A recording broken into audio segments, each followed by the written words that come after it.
part 1 of Chapter 9 is to explain informational and analytical report functions, organizational strategies, and writing styles. Reporting in the digital age.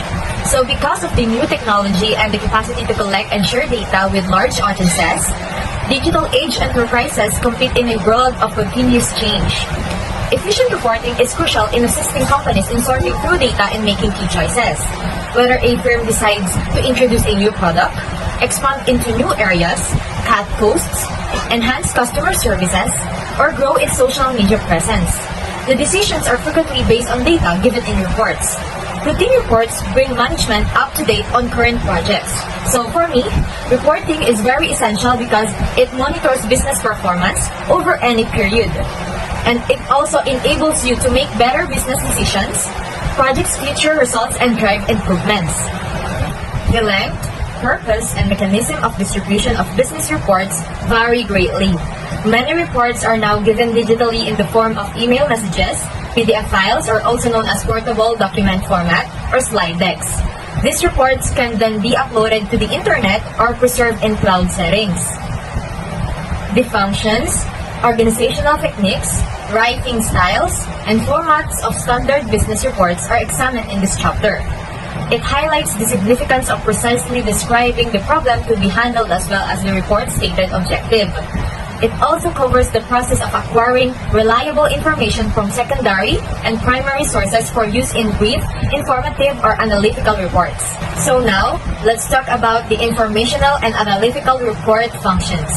So most reports falls into one of two categories, which are informative reports and analytical reports. Informational reports. So informational reports are those that just give the data without analysis or suggestions. For these reports, authors gather and arrange the information. Nevertheless, they do not provide readers with an analysis of the findings. For instance, a trip report outlining a worker's attendance at a trade exhibition qualifies as informative. Monthly sales, status updates, and government compliance reports are examples of other reports that give facts without analysis. Analytical reports. Analytical reports includes data, result, analysis, and conclusions. Writers also provide suggestions upon request. So the goal of analytical reports may be to influence the readers to act or alter their viewpoints. So to make it short, analytical reports analyze the facts, draw conclusions, and occasionally offer suggestions, while informational reports just present information and statistics. Now let's talk about organizational strategies.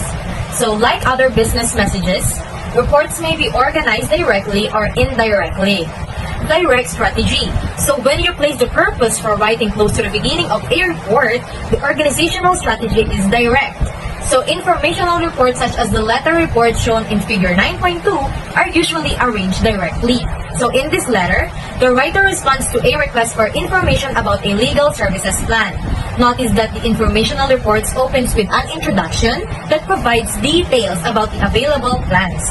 So the facts about the plan's benefits divided into 3 subtopics and identified by descriptive headings follows. So the report ends with a summary and a complementary close. So also, analytical reports may also be organized directly, especially when the readers are supportive or the readers are familiar with the topic. So based on my understanding, many busy executives or businessmen prefer this kind of strategy because it gives them the result of the report immediately. Also, they do not have to spend time wading through the facts, findings, discussion, and analysis to get the 2 items they are most interested in, the conclusions and recommendations. Indirect strategy. The organizational strategy is indirect when the conclusions and recommendations appear at the end of the report. Reports usually begin with an introduction or a description of the problem, followed by facts and explanations. This strategy is helpful when the readers are not familiar with the problem or when they must be persuaded. So the writer is more likely to retain the reader's interest by first explaining, justifying, and analyzing the facts and then making recommendation. This strategy also seems most rational to readers because it follows the normal thought process, which are problem, alternatives or facts, and solutions. And finally, it is the last part of the first part of Chapter 9, which is the informal and formal writing styles. Like other business messages, reports can range from informal to formal depending on their purpose, audience, and setting.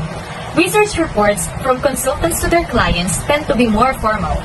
Such reports must project objectivity, authority, and fairness. However, depending on the industry, a report to a boss describing a trip to a conference is normally informal.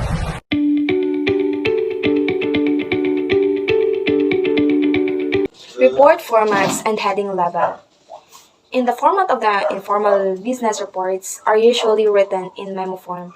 The place memorandum at the top of the page and underneath the title is the list, the date, to whom the report is addressed, from whom the report is emanating, and the subject of the report. The subject can be daily progress report or some other descriptive title. Often the heading is separated from the body of the memorandum by a horizontal line. The body of the report should be short and factual and organized under outline headings. If it covers a multi-part topic, any reference notes belong at the bottom of the memorandum below another horizontal line. Attach any documents that are referenced in your report or that enhance its clarity. Heading level 1 is used for the main title. This should be a centered, bold-faced, uppercase, and lowercase heading. Heading level 2 is used to divide major sections of the report. This should be a flush left, bold-faced, uppercase, and lowercase heading. Heading level 3 is used to divide major sections of the report. This should be an intended, bold-faced, lowercase paragraph heading ending with a period. Heading level 4 is used for subheadings within the major sections of the report. This should be an intended, bold-faced, italicized, lowercase paragraph heading with a period. And lastly is heading level 5. It is used for subheadings within the major sections of the report. This should be an intended, italicized, lowercase paragraph heading with a period.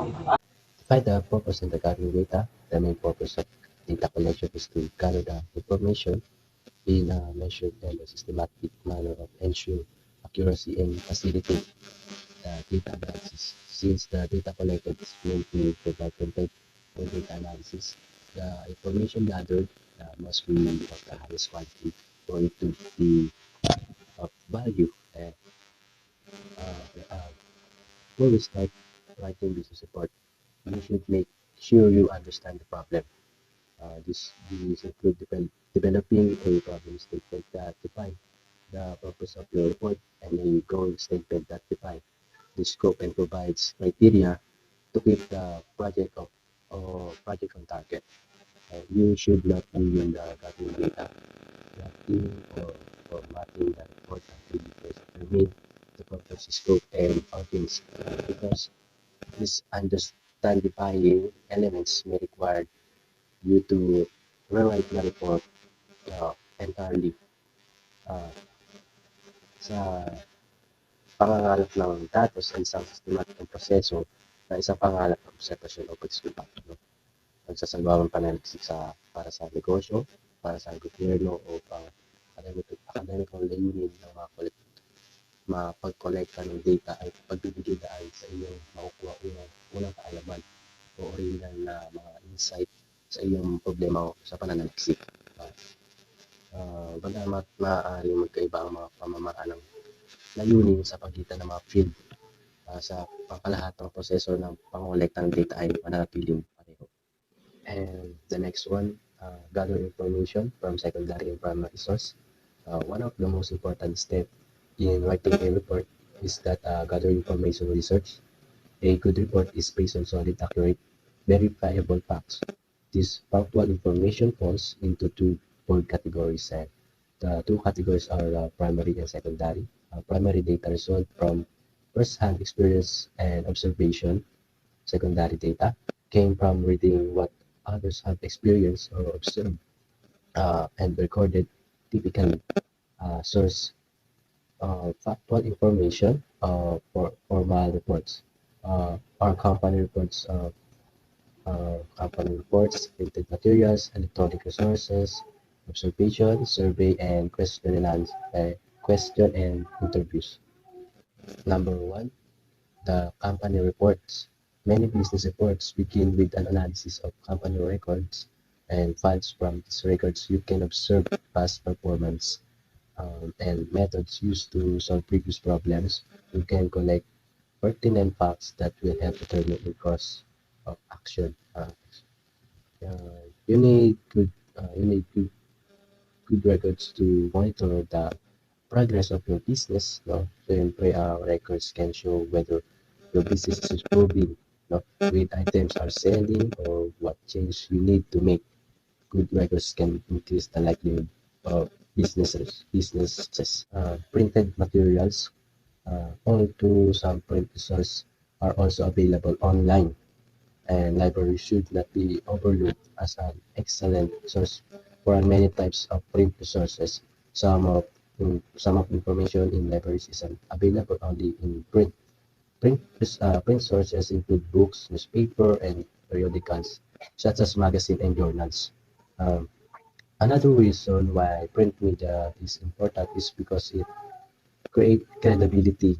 Investing in printed material signals to customer that you are serious, no, about your business and that you offer a worthwhile product or service. Printed materials can also create engagement between the customer and the brand. Okay, number two, electronic resources. An extensive source of current and historical information is available on the web. From a computer or mobile device, you can access storehouse of information provided by government sites, newspaper, periodicals, non-profit, and businesses. Uh, researchers are also using Facebook comments, Twitter feeds, phone message, and the blog posts to gather information. For short informal reports, you will probably gather most uh, your data from online resources. And the number four, in the absence of secondary source, primary source of data for many problems came from personal observation and experience. For example, if you are writing a report on the need uh, for a comprehensive policy on the use of social media, you might observe employees to see where they are checking their social networks during the workday, sharing potentially damaging company information on their blogs or the Facebook and on other social networks. Observation might yield incomplete result, but it's not nonetheless valid form of data collection. Observation is quiet, vital when preparing for business expansion. It will help you test the readiness of consumers for your product in a new place. It can also help you to potentially choose the and distribution channels while creating a larger customer base at the same time. And the number five, survey and questionnaires. A questionnaire is a written set of questions, while a survey is about a set of questions and the process of collecting, aggregating, analyzing the responses from the questions. Uh, Kapag ang isang report ay nangangailangan ng kasalukuyang user o customer feedback, maaari mong kolektahin ang data efficiently and economically na isa pamamagitan ng paggamit ng survey at sa mga questionnaire. No? Ito isa pang pangunahin na mapagkukunan ng impormasyon. Halimbawa, kung ikaw ay bahagi ng isang committee na nag-iimbestiga sa tagumpay ng isang carpooling ng isang empleyado, may programa na maaari kang mangalap ng data sa pamamagitan ng pamamahagi ng questionnaire sa mga empleyado hanggang sa iyo. Last one, interviews. Interviews are used to collect data from a small group or subject on the broad range of topics. You can use structured or unstructured interviews. Structured interviews are comparable to questionnaires with the same question in the same order for each subject and within multiple choice answer. Taking with the individuals directly concerned with the problem produce excellent first-hand information. If published sources are not available. No? For example, kung gusto mong humanap ng mga paraan para mapabuti ang proseso ng pag-hire sa iyong kumpanya, maaaring gusto mong kapanayam ang direktor ng human resources ng iyong kumpanya o ilan sa mga departamento kumukuha ng mga tagapamahala para pinakatumpak at may katuturan impormasyon na binibigyan ka ng daan sa mga panayam na mangalap ng data mula sa eksperto sa kanilang mga larangan. I will be discussing the fourth part, which is writing a short informational report. So the main purpose of writing a short informational reporting is to quickly communicate relevant findings and information to internal members of the company. It means that informal business reports include information and data can be critical for making day-to-day decisions and developing operational strategies. So your ability to write effective reports can boost your visibility in a company and promote your advancement. So we need to make it concise and accurate as well as for making a short informal reports. So for the informational reports writing, we have 4 types of reports, and these are trips, convention, and conference reports.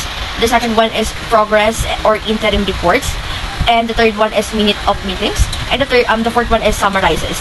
And so for the first tips, convention, and confidence reports, you must select the most relevant materials and organize it in the most coherently. So you need to focus on 3 to 5 main topics in which your reader will be interested.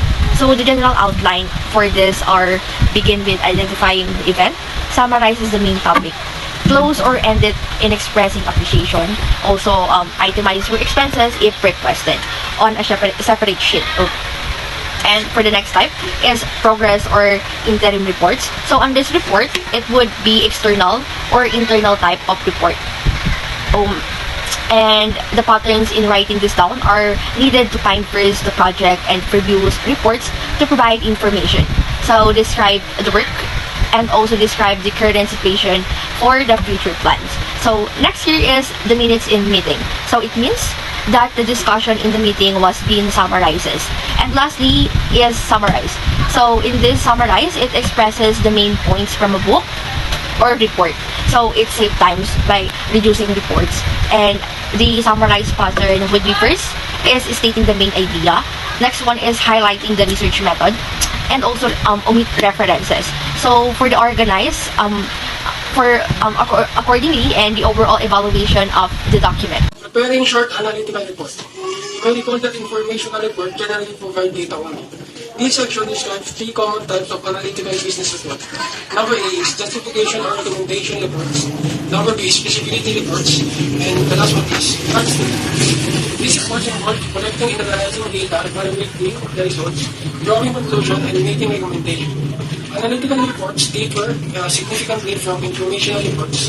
All two both seek to collect and present data daily. Analytical reports also evaluate the data and typically try to persuade the reader to accept the conclusion and act on the recommendation and for the recommendation. Informal reports emphasize facts. Analytical reports emphasize reasoning and conclusion. So this is the example of analytical report.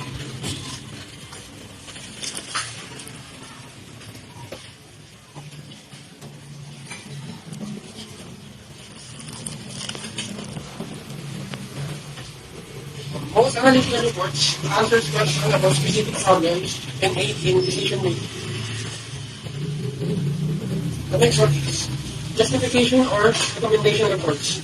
Both managers and employees must occasionally write reports that justify or recommend actions such as buying equipment, changing a procedure, hiring an employee, consolidating departments, or investing funds. These reports may also be called internal proposals because their persuasive nature is similar to that of external proposals. Large organizations sometimes decide how this report should be organized and formatted. They often use forms with conventional headings. When you are free to select an organizational plan yourself, however, let your audience and topic determine your choice of direct or indirect strategies. So the direct strategy for non-sensitive topics and recommendation that will be available to readers. You can organize directly according to the following sequence. Number 1 is identifying the problem or need quickly. Number 2, announce the recommendation, solutions, or action concisely and with action verbs. Number 3, explain more fully the benefits of the recommendation or step necessary to solve the problem. Number 4, include a discussion of pros, cons, and costs. And the last one is conclude with a summary specifying the recommendation and necessary action. In direct strategies, when a reader may oppose a recommendation or when circumstances suggest cautions, do not rush to repeat your recommendation. Consider using the following sequence for an indirect approach to recommendation. Number 1 is refer to the problem in general terms. Number 2, describe the problem or need your recommendation addresses. Number 3, discuss the alternative solutions, beginning with the least likely to succeed. Number 4 is present the most promising alternative. Next one is show how the advantages of your recommendation outweigh its disadvantages. Next one is summarize your recommendation, if appropriate, specify the action it requires. The last one is ask for authorization to proceed if necessary.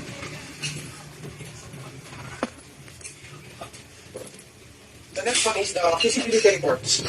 Feasibility reports examine the practical and advisability of following course of action. They answer the question, will this plan or proposal work? Feasibility reports typically are internal reports written to advise on matters such as consolidating departments, offering a wellness program to employees, or hiring an outside firm to handle a company's accounting or social media presence. These reports may also be written by consultants or to investigate the problem. The focus of these reports on the decision, rejecting or proceeding with the proposed action. Because the role is not to pursue the reader to accept the decision. So this is the example of feasibility report. This part is about avoid revealing recommendation immediately. This is to introduce purpose of reports, tells methods of data collection and previous organization. This one uses headings that combine function and descriptions.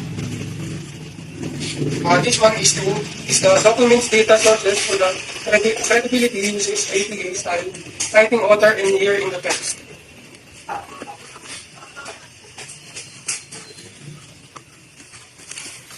The last one is the yardstick reports. Yardstick reports examine problems with two or more solutions. To determine the best solution, the writer establishes criteria by which to compare the alternative, the criteria, then act as a yardstick against which all the alternatives are measured.